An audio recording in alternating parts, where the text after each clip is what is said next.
The first thing I heard was my wife's voice. "Stop the rehab," she whispered. "It's a waste of money." Someone chuckled.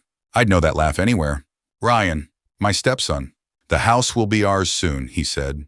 "He's never walking through that front door again." Every word landed like a hammer inside my skull. I wanted to scream. I wanted to tell them I could hear every syllable. Instead, my body refused to move. The room fell silent. Footsteps crossed the floor. The door clicked shut. A few seconds passed. Then I forced my eyelids open. A young nurse standing beside my bed gasped. Our eyes met. With every ounce of strength I had left, I lifted 2 trembling fingers. She leaned closer. I slowly signed 3 words I'd learned years ago while volunteering with veterans recovering from strokes. "Call my lawyer. My name is Richard Bennett, and I was 69 years old when the people I loved most decided my life was already over. Not because a doctor had declared it, because they wanted it to be. Looking back now, I realize the accident wasn't the day everything fell apart. It was simply the day the masks came off. 3 days earlier, life had seemed wonderfully ordinary. I'd spent the afternoon fishing at Lake Geneva with 2 old friends I'd known since high school. We'd argued about baseball, complained about aching knees, and laughed at stories we'd told each other for 40 years. Retirement had been kind to me. After building Bennett Commercial Construction from a single pickup truck into one of Northern Illinois' most respected family-owned companies, I'd sold the business at 63. The sale gave me more money than I'd ever imagined needing. Enough to travel. Enough to spoil my grandchildren. Enough to help people whenever I could. Or so I thought. My wife, Linda, came into my life after cancer took my first wife, Susan. Losing Susan had nearly broken me. We'd been married 41 years. She'd been my best friend since we were teenagers. For nearly 5 years after her funeral, I wandered through life like a man searching for a home that no longer existed. Then I met Linda at a charity fundraiser in Naperville. She was warm, funny, patient. She understood grief because she'd lost her own husband years earlier. At least that's what I believed. She had one son, Ryan, who was already in his 30s. He called me Rich at first. I told him he could call me Dad whenever he felt comfortable. The first time he actually did, Linda cried. I thought those tears meant we'd become a real family. Maybe they did. Or maybe they meant something entirely different. Over the years, I paid off Ryan's student loans after his landscaping business struggled. When his marriage ended, I helped him rent an apartment so he wouldn't have to move back into his mother's basement. When he wanted to start over, I loaned him enough money to buy equipment and another work truck. I never asked for repayment. Family doesn't keep score. That's what I'd always believed. On the afternoon of the accident, I was driving home through steady Illinois rain after meeting with my financial advisor in downtown Chicago. We were reviewing updates to my estate plan, something every man my age should do, whether he wants to think about it or not. I remember the windshield wipers sweeping back and forth. I remember reaching for the radio. Then I pressed the brake pedal. Nothing happened. When I opened my eyes again, bright fluorescent lights blurred above me. Everything smelled like antiseptic. Machines beeped in slow, steady rhythms. I tried to sit up. Nothing. My body felt like it belonged to someone else. Panic rushed through me until I heard the same young nurse speak softly. "Easy, Mr. Bennett, don't fight it." Her name tag read Emily Carter. She couldn't have been older than 30.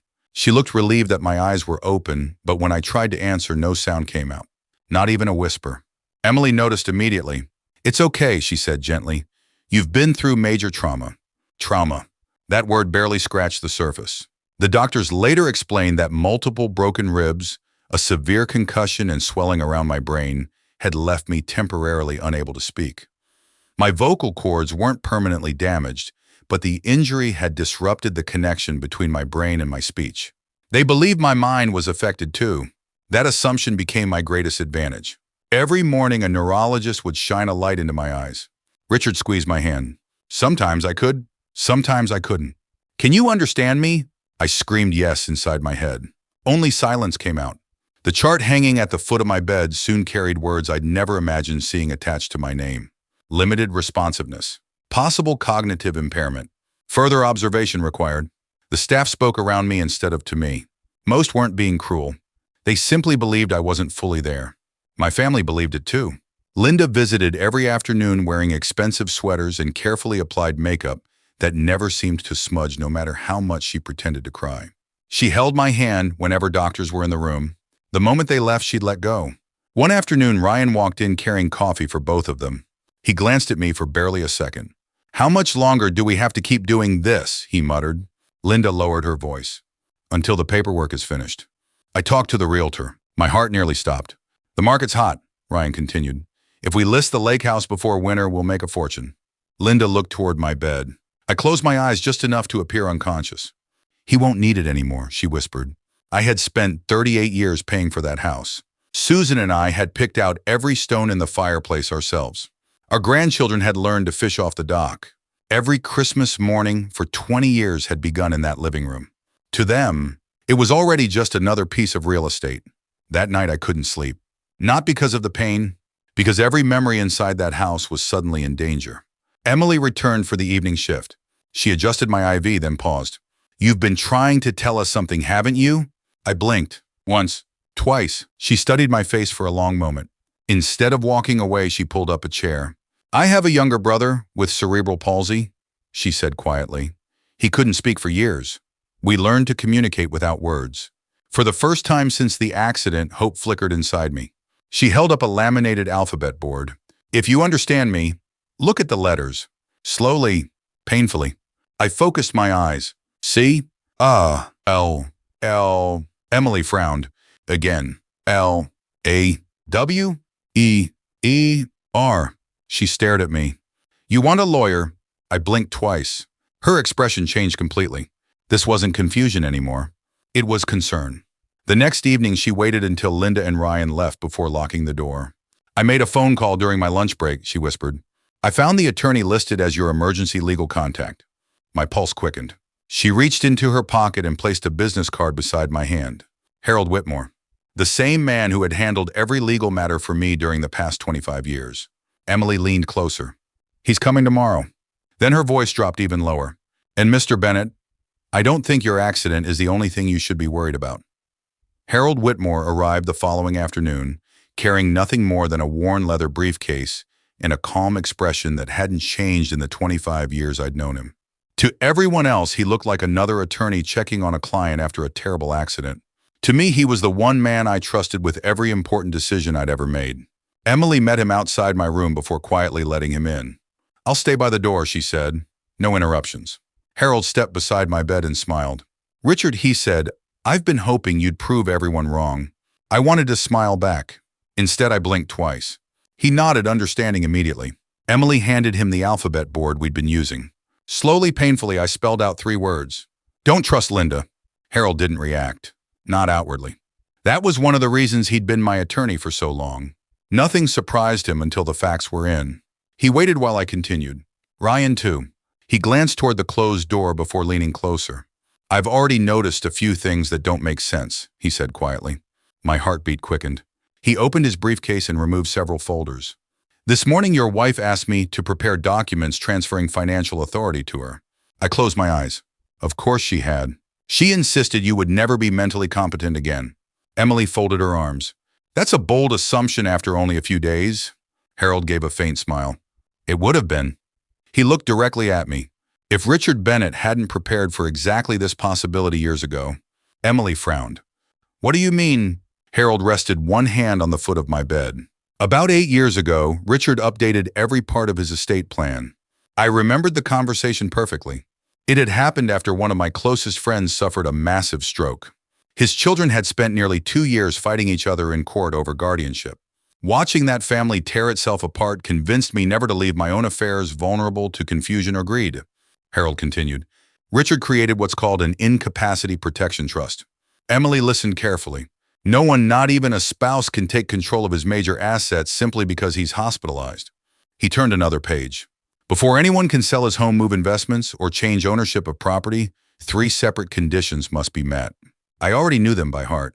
An independent neurological evaluation, a court-appointed medical review, and confirmation from Harold himself that my existing wishes hadn't changed. Linda knew almost nothing about those documents. She'd always said legal paperwork bored her. For the first time since the accident, I felt something close to relief. She couldn't simply walk into a bank and take everything. Harold closed the folder. I've delayed every request she's made. Emily raised an eyebrow. What reason did you give? I told her the paperwork takes time. He smiled slightly. Sometimes the truth is the best excuse. Before I could continue spelling another sentence, someone knocked on the door. Emily quickly covered the alphabet board with a folded blanket. A middle-aged mechanic wearing a county sheriff's visitor badge stepped inside with a detective. "I'm sorry to interrupt," the detective said. "We're following up on Mr. Bennett's accident." Harold introduced himself. The mechanic looked toward me. "I inspected your SUV this morning." He hesitated. "At first we thought the brake failure was caused by age." The room grew very still. But after taking everything apart, he exchanged a glance with the detective. "I found something I can't explain." Harold's expression hardened. "What exactly?" The mechanic took a slow breath. "The brake line didn't wear out." He paused. "It was cut." No one spoke. Finally, the detective broke the silence. "We're treating this as suspicious until we know otherwise." Then he asked the question that made the hairs on the back of my neck stand up. "Mr. Whitmore, who had access to Richard Bennett's garage before the crash?" The detective's question lingered in the room long after he and the mechanic walked away. "Who had access to my garage?" The answer came to me immediately. Linda had a key. Ryan had one too. So did I. No one else. Harold waited until the hallway was quiet before speaking again. "Richard, don't jump to conclusions." I blinked once. He knew me well enough to recognize what that meant. I wasn't guessing. I was remembering. Emily gently adjusted the blanket over my legs. "You've remembered something, haven't you?" Slowly, I pointed toward the alphabet board. It took nearly 5 exhausting minutes to spell the sentence. "Ryan borrowed my SUV 2 days before the crash." Harold's jaw tightened. "He never mentioned that," I continued. "Said his truck was in the shop." Emily wrote everything down in a small notebook. "Would the police know that?" Harold shook his head. "Not unless someone tells them." He slipped the notebook into his briefcase. "They'll know before sunset." The days that followed settled into a strange routine. Physical pain slowly became more manageable. The emotional pain only grew heavier. Every morning, therapists came to stretch my arms and legs. Officially, my rehabilitation had been reduced to the bare minimum. Linda had signed paperwork refusing several advanced therapy programs, insisting they were unnecessary expenses. Fortunately, Emily refused to let that become the end of my story. Whenever her shift ended and another trusted therapist came on duty, they squeezed in extra exercises. Sometimes it was only 15 minutes. Sometimes 30. Every small movement mattered. The first time I managed to lift my right arm without assistance, Emily smiled like she'd just watched someone win an Olympic medal. "You did that yourself." I wanted to tell her she was the reason. Instead, I squeezed her hand. She understood. Linda's visits became shorter. Ryan's became bolder. One afternoon, they assumed I was asleep. Ryan dropped a stack of glossy real estate brochures onto the chair beside my bed. "I already talked to an agent." Linda sounded nervous. "Isn't it too soon?" "No." He shrugged. "The sooner we list the house, the better." "What about Harold?" Ryan laughed. "The old lawyer can't stop everything forever." He lowered his voice. "Besides, once the doctors declare Richard incompetent, we control the rest." Linda didn't answer. Ryan continued. "We should start moving valuables now." My stomach tightened. "The antique grandfather clock. The paintings. The fishing boat. They'll bring good money." Every item he listed carried a memory. The grandfather clock had belonged to my father. The paintings had been collected during road trips Susan and I took across the Midwest. The fishing boat. I'd taught both of my grandsons how to cast a line from that little aluminum boat. To Ryan, they were inventory. To me, they were pieces of my life. 3 days later, Harold returned with unexpected news. He closed the room door before speaking. "I obtained the security footage from your neighborhood." I felt my pulse quicken. "There are cameras on the Johnson's house across the street." I remembered my neighbor mentioning them after a package theft the previous year. Harold opened his tablet. "The footage shows someone entering your garage at 10:47 p.m. He turned the screen toward Emily first. She covered her mouth. "It's Ryan." Harold nodded. "He stayed inside for nearly 23 minutes. My breathing became shallow. Ryan had told me he'd return my SUV before dinner that evening. He'd never mentioned coming back." Harold looked directly into my eyes. "I've already given a copy to the detectives." For the first time since waking up in that hospital bed, I didn't feel helpless. Someone was finally uncovering the truth, but Harold wasn't finished. He took a folded document from his briefcase. "The police also found something else." I stared at him. He unfolded the paper. "It appears Ryan recently contacted a luxury real estate firm." Emily frowned. "About Richard's house?" Harold nodded. "He wasn't asking what it was worth." He paused. "He was asking how quickly it could be sold." The hardest part of recovering wasn't learning to move again. It was learning to stay silent. Every instinct in me wanted to confront Linda. To demand she explain why she'd already begun dividing up my life while I was still breathing? To look Ryan in the eye and ask him one simple question, why? Instead, I had to remain patient. Harold reminded me every time he visited. Emotion wins arguments, he said. Evidence wins cases. So I waited. And while I waited, my body slowly began coming back to life. A week after the detectives received the neighborhood security footage, Emily rolled me into the hospital's rehabilitation gym before sunrise. The room was quiet except for the sound of treadmills and therapy machines. Ready? She asked. I nodded. With two therapists supporting my weight, I planted my feet on the floor. My legs trembled violently. Pain shot through my hips. For a terrifying second, I thought I'd collapse. Then, I stayed standing. Only for 6 seconds. But after nearly 2 weeks in bed, those 6 seconds felt like climbing Mount Everest. Emily clapped softly. I knew you could do it. I smiled. A real smile this time. The muscles in my face still felt stiff, but they obeyed.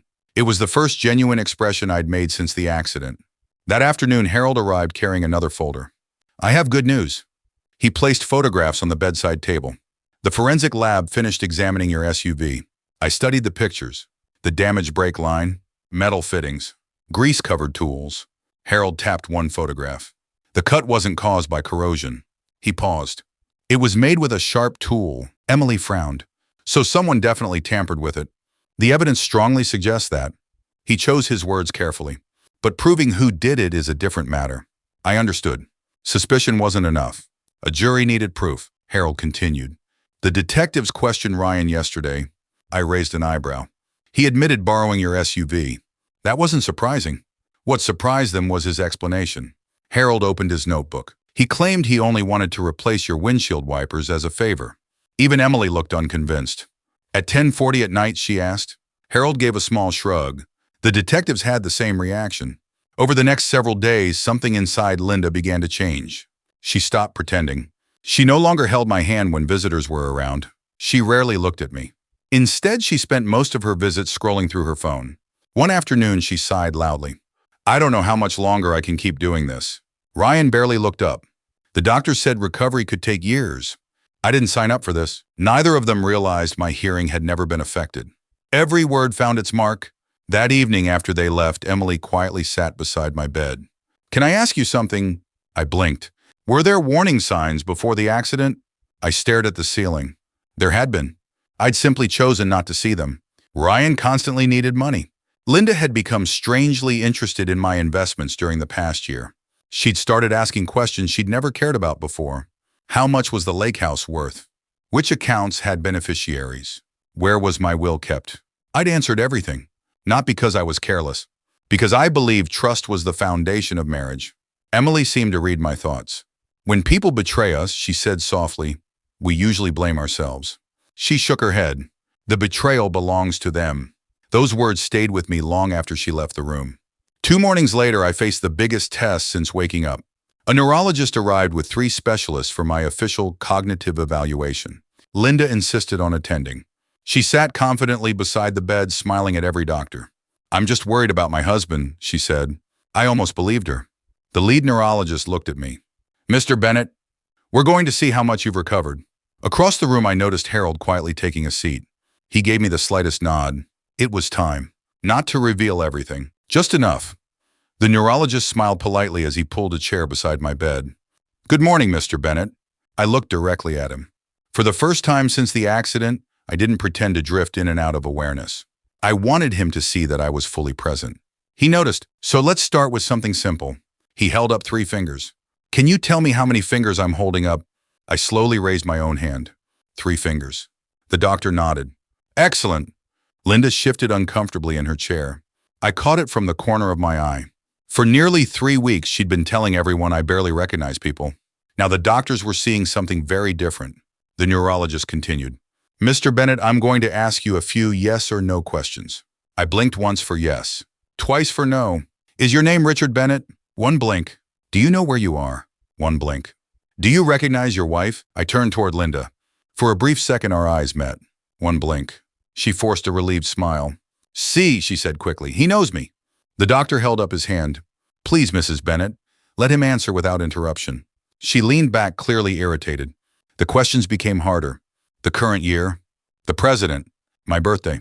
The names of my grandchildren. I answered everyone correctly using eye movements and simple hand signals. The room grew noticeably quieter. Finally, the neurologist set down his clipboard. I don't see evidence of significant cognitive impairment. Linda's smile disappeared. What? He turned toward her calmly. Mr. Bennett appears mentally intact. That can't be right, she said almost too quickly. He can't even speak. The neurologist nodded. Speech and cognition are two different things. He understands everything we're saying. I watched the color drain from Linda's face. For the first time since the accident, she looked frightened. The following afternoon, another evaluation took place. This one was far more important. A court-appointed physician had arrived to determine whether a guardianship hearing was even necessary. Harold sat quietly near the window. Emily stood beside my bed. Linda and Ryan entered together. Ryan looked unusually confident. He wore an expensive suit I'd never seen before. The kind of suit you buy when you think your future is already secure. The physician introduced himself. My job is simply to determine whether Mr. Bennett can communicate his own wishes. Ryan crossed his arms. He can't. Harold didn't even look at him. The physician placed a clipboard on my lap. Mr. Bennett, can you write your name? My fingers still shook. The pen felt heavier than I remembered. Slowly, painfully, I began writing. Richard Bennett. Not perfect, not elegant, but unmistakably mine. No one spoke. The physician slid another sheet toward me. Can you tell me today's date? Again, I wrote it correctly. Linda stared at the paper as though it had betrayed her. Ryan finally broke the silence. He probably memorized that. The physician raised an eyebrow. Then let's try something else. He asked me to write the names of my children. I paused, then carefully wrote, no biological children. Stepson Ryan Collins. Ryan swallowed hard. The physician continued asking questions. Every answer came, slowly, painfully, correctly. When the examination ended, he stood and closed his folder. I see no legal basis for declaring Mr. Bennett mentally incompetent. Linda jumped to her feet. There has to be another evaluation. There may be, the physician replied calmly, but I expect it will reach the same conclusion. Harold finally stood. I'll notify the probate court this afternoon. Ryan's confidence vanished. What does that mean? Harold looked directly at him. It means Richard Bennett remains in full control of every decision concerning his estate. No one spoke. Ryan looked at his mother. Linda looked at the floor. For the first time, neither of them had a plan. Later that evening, Harold returned alone. He closed the room door and smiled. That went better than I expected. I nodded. Then he became serious again. The detectives called while I was driving here. I felt my heartbeat quicken. They executed a search warrant this afternoon. He paused. They found something in Ryan's garage. I looked at him. Harold's voice dropped. It was the missing brake line cutter. I stared at Harold, trying to process what he just said. The brake line cutter, he nodded. The detectives found it in a toolbox in Ryan's garage. Emily folded her arms. Did it have Richard's vehicle on it? Harold shook his head. Not directly. The knot in my stomach tightened. So it isn't enough. He gave me the same patient look he'd worn through countless business negotiations over the years. It's enough to keep asking questions? He paused. But not enough to prove attempted murder. That distinction mattered. If justice was going to mean anything, it had to be built on facts, not assumptions. Harold pulled another document from his briefcase. The forensic team also recovered microscopic traces of fresh brake fluid on the cutter. Emily looked hopeful. That sounds significant. It is, he sighed. But Ryan claims he used it while repairing lawn equipment. A convenient explanation. Too convenient. Still, the detectives weren't finished. Neither were we. 3 days later, I took my first unassisted steps. Only 8 of them. Emily walked beside me without touching my arm. I won't catch you unless you actually fall, she teased. I laughed. Not with words. Just a raspy breath that sounded more like a broken engine than a laugh. Even that felt like progress. See, she smiled. Your voice is trying to come back. I hadn't realized how much I'd missed hearing even the smallest sound come from my own throat. That afternoon, Harold returned with news that had nothing to do with the crash. This may end up being even more important. He opened his laptop. Ryan made a mistake. I raised an eyebrow. He got impatient. Harold turned the screen toward Emily first. It displayed an online listing agreement. Across the top was the address of my lake house. Emily frowned. He actually listed it, not publicly. Harold shook his head. He contacted a luxury real estate brokerage that specializes in off-market sales. I recognized the company's name immediately. They handled multi-million-dollar waterfront properties. He told them he expected ownership within weeks. Emily stared at the document.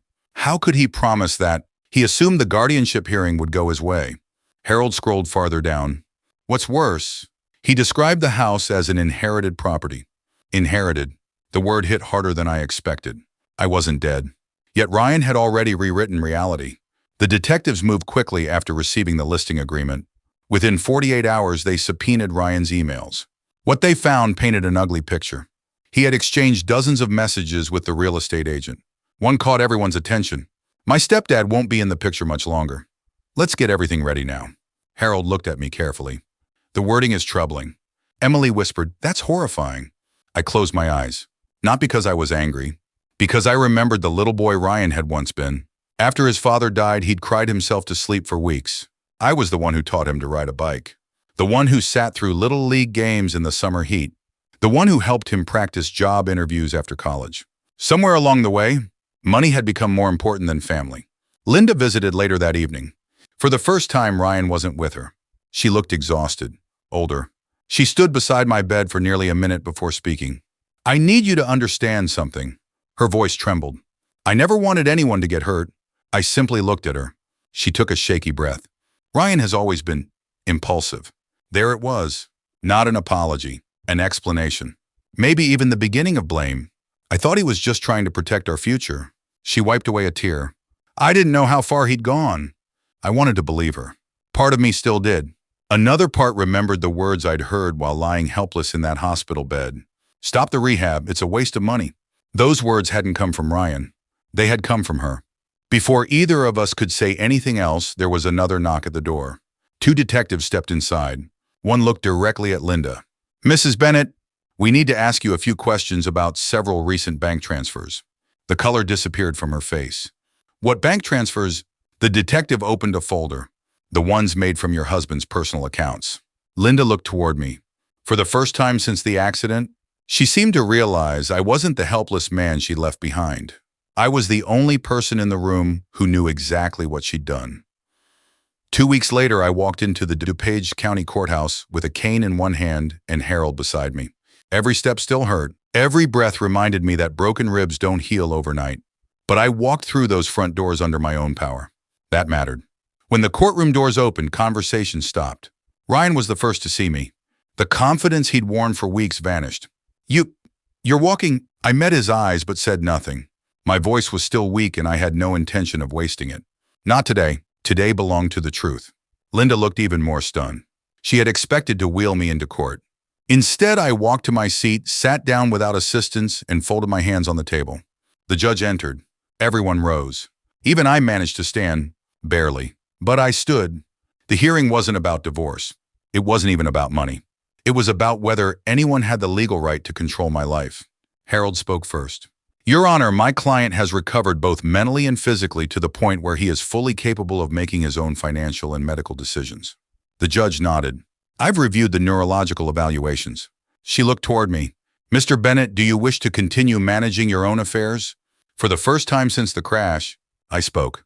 It sounded rough, slow, almost unfamiliar. But the words came. "Yes, Your Honor." The courtroom fell silent. Linda closed her eyes. Ryan stared at me as if he'd seen a ghost. The judge smiled warmly. "That's all I needed to hear." Then Harold stood again. "Your Honor, before this matter concludes, we'd like to submit additional evidence regarding why these guardianship proceedings were initiated." The judge gave permission. Harold projected several exhibits onto a screen.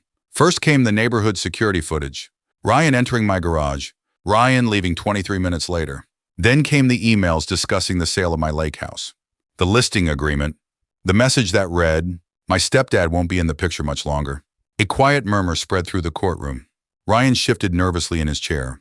His attorney whispered something urgently. Then Harold introduced the financial records. Bank transfers. Attempts to access investment accounts. Requests to change ownership of property. Every document carried a date. Every date occurred while I lay unconscious in intensive care. The judge's expression hardened. She looked toward Linda. "Mrs. Bennett, did you authorize these transfers?" Linda hesitated. I thought I was protecting our future." "With whose permission?" She couldn't answer. The detectives testified next. They explained the damaged brake line, the specialized cutting tool, the forensic evidence. Then Detective Morales looked directly at Ryan. Mr. Collins admitted entering Mr. Bennett's garage 2 nights before the crash. Ryan's attorney stood immediately. My client has consistently maintained he was replacing windshield wipers.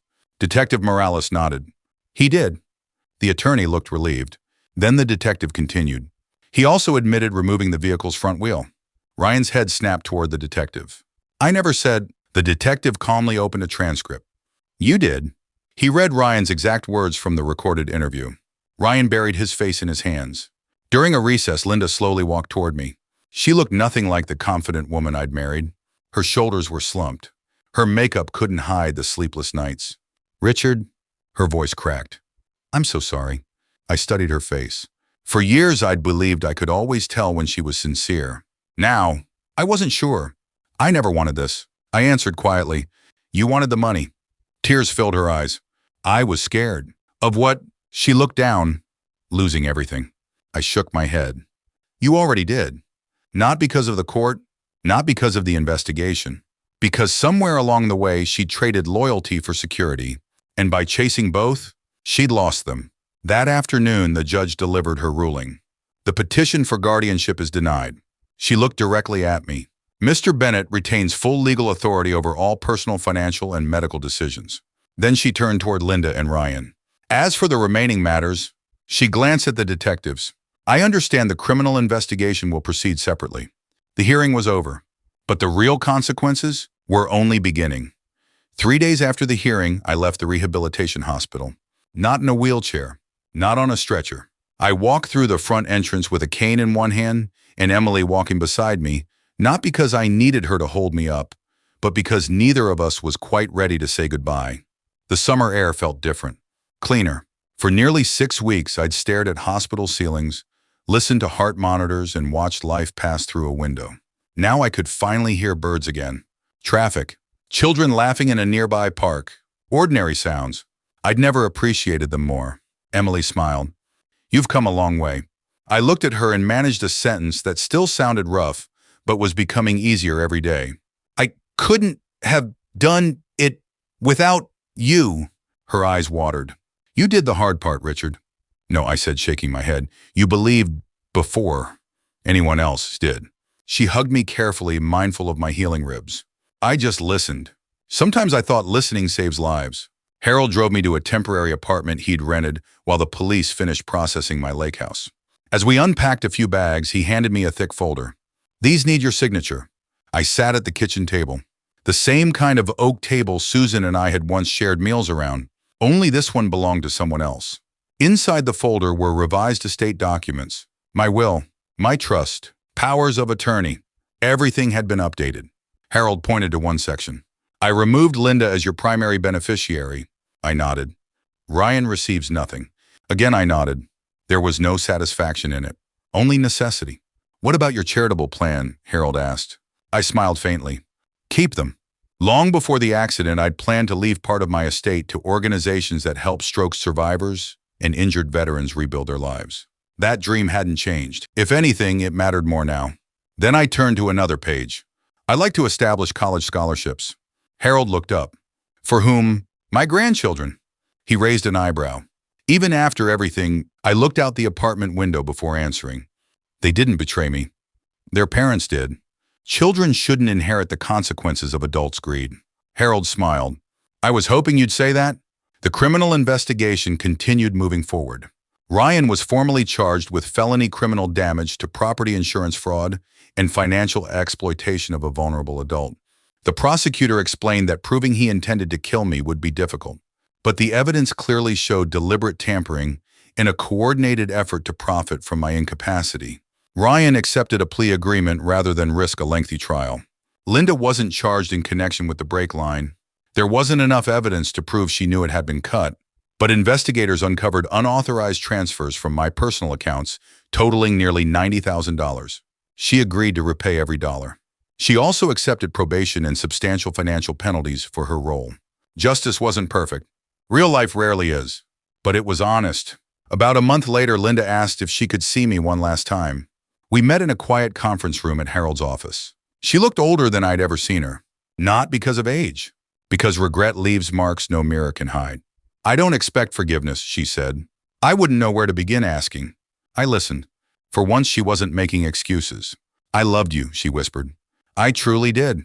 I answered after a long silence. I believe you. She looked surprised.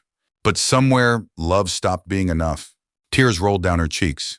I chose fear over faith. I nodded slowly, and every bad decision after that became easier. She lowered her head. I'm sorry, Richard. This time, I believed her. I also knew something important. Believing an apology and rebuilding a relationship aren't the same thing. I forgave Linda, not because trust could be restored, but because I refused to carry bitterness into whatever years I had left. When she stood to leave, she hesitated. I hope one day you'll think of me before all this happened. I smiled sadly. I already do. She walked away without looking back. And somehow, that felt like the right ending for us. The first full sentence I spoke without struggling came nearly 4 months after the accident. It happened during a speech therapy session. My therapist smiled and asked, "What are you looking forward to most?" I didn't have to think. Watching another sunrise. She smiled. Not seeing your house again? I shook my head. Not anymore. For weeks I'd believed getting my life back meant reclaiming everything I'd almost lost. The house, the money, the investments. But somewhere between physical therapy, court hearings, and long conversations with Emily and Harold, I realized something. Those things had never been my life. They were only the setting where my life had happened. My real wealth had always been the people who stood beside me when I had nothing left to offer. Emily, Harold, old friends who visited every week, neighbors who cut my grass without asking, the church members who quietly dropped off meals after I came home. None of them expected anything in return. That was what family looked like. Sometimes it wasn't the family you were born into, or even the one you married. Sometimes it was simply the people who chose to stay. 6 months later, I returned to my lake house. The police investigation had ended. The legal paperwork was complete. For the first time in months, I unlocked my own front door. The familiar scent of cedar and lake water greeted me. Almost everything was exactly where I'd left it. The old grandfather clock still stood in the corner. Susan's favorite painting still hung above the fireplace. The fishing rods were waiting beside the back door. I walked slowly onto the dock. The lake was perfectly still. For a long time, I simply stood there, not thinking about the crash, not thinking about the courtroom, just listening to the water. I realized something that morning. Ryan had tried to steal my house. Linda had nearly stolen my future, but neither of them had succeeded. Because the most valuable thing I owned had never been this property.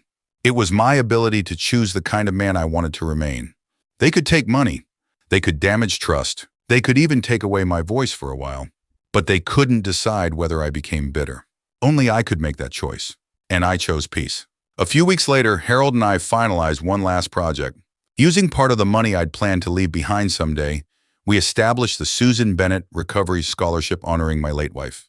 Each year, it would help stroke survivors and accident victims pay for rehabilitation that insurance wouldn't cover. Emily was the first person I called. I have something to ask you. She laughed. Please don't tell me you need help with physical therapy again. I smiled. No, I need someone to help choose the scholarship recipients. There was silence on the other end. Then I heard her crying. I'd be honored. As for Linda, she kept her promise. She repaid every dollar she had taken. She completed her probation. Through Harold, I later learned she had begun volunteering at a rehabilitation center several days each week. Not because a judge ordered her to, because she wanted to face the kind of pain she'd once been willing to ignore. Ryan wrote several letters from prison. The first few were full of excuses. The last one wasn't. It simply said, "You gave me every opportunity to become a good man. I threw them away. I'm sorry." I wrote back only once. Your future will be decided by the choices you make next, not the ones you've already made. Whether he changed, only time will tell. If my story has taught me anything, it's this. Growing older does not mean becoming powerless. Protect your future with wisdom. Never assume love makes preparation unnecessary. The people who truly care about you will stand beside your hospital bed with hope, not with a calculator. And if betrayal ever finds its way into your life, remember this. Justice and forgiveness are not enemies. Justice protects your future. Forgiveness protects your heart. If this story touched you or reminded you of someone you love, I'd be honored if you shared your thoughts in the comments. And if you enjoy stories about resilience, integrity, and finding hope after betrayal, consider subscribing so we can share the next journey together. The end.